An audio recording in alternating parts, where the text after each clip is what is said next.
আজকের ভিডিওতে রায়বাটির ফসফিতরা 2025 সালের সপ্তম শ্রেণী পরিবেশ বিজ্ঞান বিষয়ে প্রথম পর্যায়ে মূল্যায়নের যে 11 নম্বর প্রশ্নপত্রটি রয়েছে অর্থাৎ Alipurduar new town girls high school HS and Purba Barasat আদর্শ বিদ্যাপীঠ এইচএস এই বিদ্যালয়গুলি সমস্ত প্রশ্নের উত্তরগুলি করব। তার আগে তোমরা কেউ যদি আমার চ্যানেলে নতুন হয়ে থাকো তাহলে চ্যানেলটি অবশ্যই সাবস্ক্রাইব করে নেবে। প্রথমে ফিজিক্যাল সায়েন্সে একে দাগে আছে সঠিক উত্তরটি নির্বাচন করে লেখো যে কোনো পাঁচটি। এক আছে ফারেনহাইট স্কেলে নিম্ন স্থিরাঙ্ক এটা হবে 32 ডিগ্রি ফারেনহাইট। 2 আছে লিন তাপ পদার্থের এটা হবে অবস্থান্তর ঘটায়। এরপর 3 আছে প্রদত্ত কোন মৌলটির পরিবর্তনশীল যোজ্যতা দেখা যায় এটা হবে সিইউ। এরপর 4 আছে Al3+ ও OH- দিয়ে গঠিত যৌগের সংকেত হবে এটা হবে AlOH3। এরপরে 5 আছে মাটির কলসির জল প্রদত্ত কোন ঘটনার জন্য ঠান্ডা থাকে এটা হবে বাষ্পীভবন। এরপরে 6 আছে Z10+CuCl2 থেকে Z10Cl2+Cu প্রদত্ত বিক্রিয়াটি একটি এটা হবে প্রতিস্থাপন বিক্রিয়া। এরপরে 2 দিকে আছে শূন্যস্থান পূরণ করো। 1 আছে সোডিয়াম পরমাণু পারমাণবিক সংখ্যা 11 হলে Na+ আয়নে ইলেকট্রন সংখ্যা হলো এটা হবে 10। এরপরে 2 আছে সেলসিয়াস স্কেলে 100 ঘর সবসময় ফারেনহাইট স্কেলে এটা হবে 180 ঘরের সমান। এরপরে 3 আছে ক্যালসিয়াম বাইকার্বনেট মোট পরমাণু সংখ্যা এটা হবে 8টি। এরপর 3 দিকে আছে সংক্ষিপ্ত উত্তর দাও। 1 আছে PbNO3 থেকে PbO+NO2+O2 রাসায়নিক বিক্রিয়াটির সমতা বিধান করো এবং এটি কোন ধরনের বিক্রিয়া লেখো। এর উত্তরটি হলো এই যে এটা হচ্ছে এখানে হচ্ছে সমতা বিধান করা আছে। এই যে এখানে হচ্ছে PbNO3 আগে এখানে 2 বসিয়ে দিয়েছে এবং PbOর আগে 2 বসানো আছে এবং NO2 আগে 4 বসিয়ে এটা হচ্ছে সমীকরণটি সমতা বিধান করা আছে। আর এই বিক্রিয়াটি হলো এটা হচ্ছে বিয়োজন বিক্রিয়া। এরপরে 2 আছে একটি M ধাতু সালফেটের সংকেত M2SO4 হলে M ধাতুটির নাইট্রেট ও কার্বনের যৌগটির সংকেত লেখো। এটা হচ্ছে নাইট্রেট যৌগটির সংকেত হবে MnO3 আর কার্বনের যৌগটির সংকেত হবে M2CO3। এরপরে 3 আছে কোনো পদার্থ কঠিনীভবনের সময় তাপ গ্রহণ করে না বর্জন করে এটা হবে তাপ বর্জন করে। এরপর 4 আছে অ্যামোনিয়াম সালফেটের সংকেত কি এটা হবে NH4SO4। এরপর 4 আছে নিম্নলিখিত প্রশ্নগুলির উত্তর দাও বিকল্প প্রশ্নগুলি লক্ষণীয়। 1 আছে ফারেনহাইট স্কেলে কোনো তাপমাত্রা 86 ডিগ্রি ফারেনহাইট হলে সেলসিয়াস স্কেলে ওই তাপমাত্রার মান কত হবে। এর উত্তরটি হলো এই যে আমরা হচ্ছে সূত্রে ফেলে দিয়ে সেটা হচ্ছে সমীকরণটি সমাধান করে পেয়ে গেছি। এইখানটায় তোমরা দেখে নাও এই যে এখানটা হচ্ছে তোমাদের যে 86 ডিগ্রি ফারেনহাইট হচ্ছে 30 ডিগ্রি সেলসিয়াস অর্থাৎ হচ্ছে 86 ডিগ্রি ফারেনহাইট সমান 30 ডিগ্রি সেলসিয়াস। এরপরে অথবা এটা হচ্ছে কোনো একদিন ঘরের উষ্ণতা 30 ডিগ্রি সেলসিয়াস হলে ফারেনহাইট স্কেলে ওই উষ্ণতার মান কত হবে। তোমাদের ঠিক আগের প্রশ্নটির বিপরীত এটা আছে করে দিলে এটা বেরিয়ে যাবে। অর্থাৎ হচ্ছে আগে ছিল তোমাদের 86 ডিগ্রি ফারেনহাইট এখানে হচ্ছে 30 ডিগ্রি সেলসিয়াস বলে দিয়েছে। অর্থাৎ হচ্ছে সেলসিয়াসের জায়গায় 30 ডিগ্রি বসিয়ে দিলে এটা সমাধান করলে এটা তোমাদের 86 ডিগ্রি ফারেনহাইট বেরিয়ে যাবে। এরপরে 2 আছে জল দিয়ে ঘর মোছার পর মেঝে ঠান্ডা বোধ হয় কেন। এর উত্তরটি হলো জল দিয়ে ঘর মোছার সময় মেঝের ওপর জলের একটি আস্তরণ পড়ে। বাষ্পে পরিণত হওয়ার সময় যে কোনো তরলকে বাষ্পীভবনে লিনতাপ সংগ্রহ করতে হয়। এক্ষেত্রে জল মেঝে থেকে লিনতাপ সংগ্রহ করে বাষ্পে পরিণত হয় ফলে মেঝে তাপ হারিয়ে ঠান্ডা হয়ে যায়। এরপরে অথবা এটা হচ্ছে গ্রীষ্মকালে ঘরের জানালা দরজা খোলা রেখে ভেজা পর্দা টাঙানো হলে ঘর বেশ ঠান্ডা থাকে কেন। এর উত্তরটি হলো গরমকালে বাইরে গরম বায়ু ঘরের মধ্যে প্রবেশ করার সময় ভিজে পর্দার জল ওই বায়ু থেকে তাপ শোষণ করে বাষ্পে পরিণত হয় ফলে বায়ু তাপ হারিয়ে ঠান্ডা হয়ে পড়ে সে কারণে ঘর ঠান্ডা থাকে।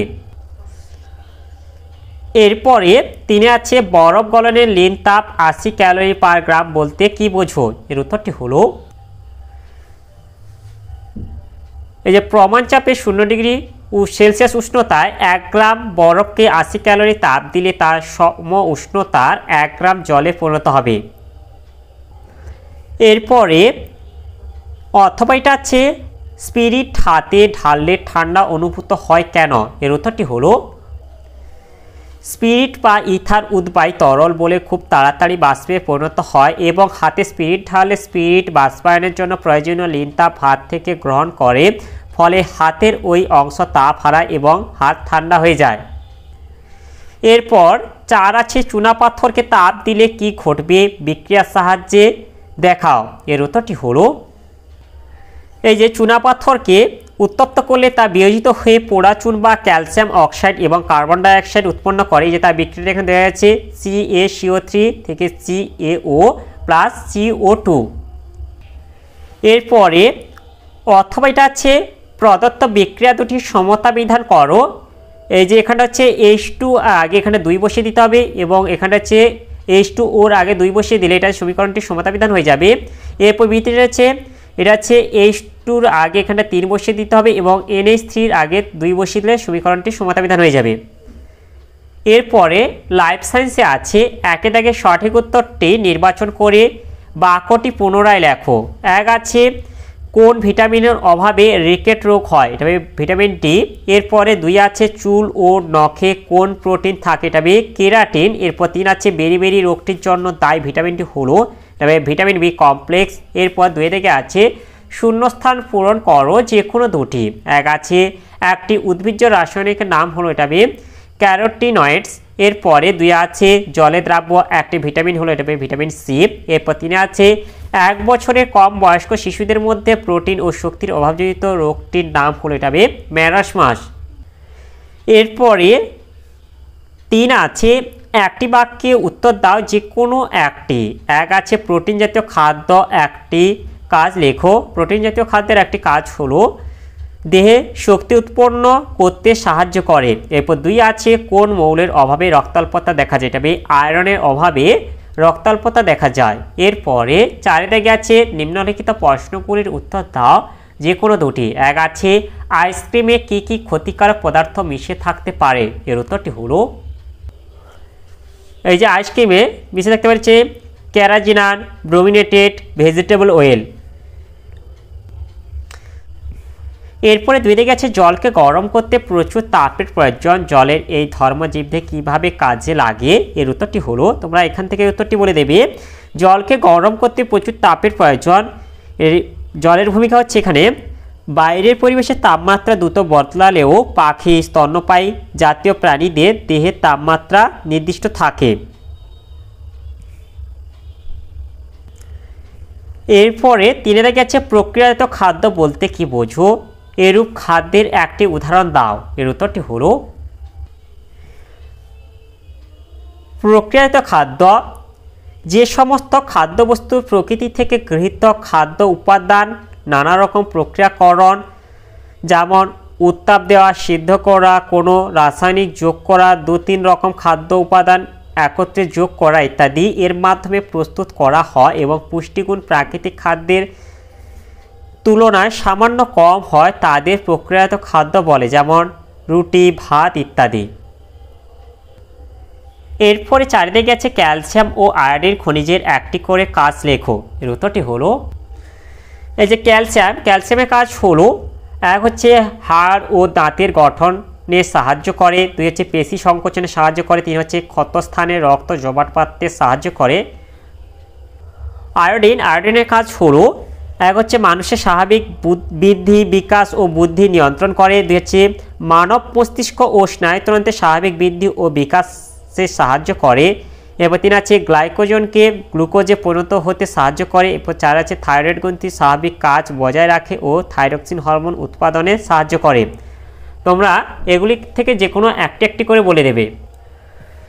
তাহলে আজকের ভিডিওতে আমরা সপ্তম শ্রেণী পরিবেশ বিজ্ঞান বিষয়ে প্রথম পর্যায়ের মূল্যায়নে যে 11 নম্বর প্রশ্নপত্রটি রয়েছে অর্থাৎ Alipurduar new town girls high school HS and Purba Barasat আদর্শ বিদ্যাপীঠ এইচএস এই বিদ্যালয়গুলির সমস্ত প্রশ্নের উত্তরগুলি করলাম।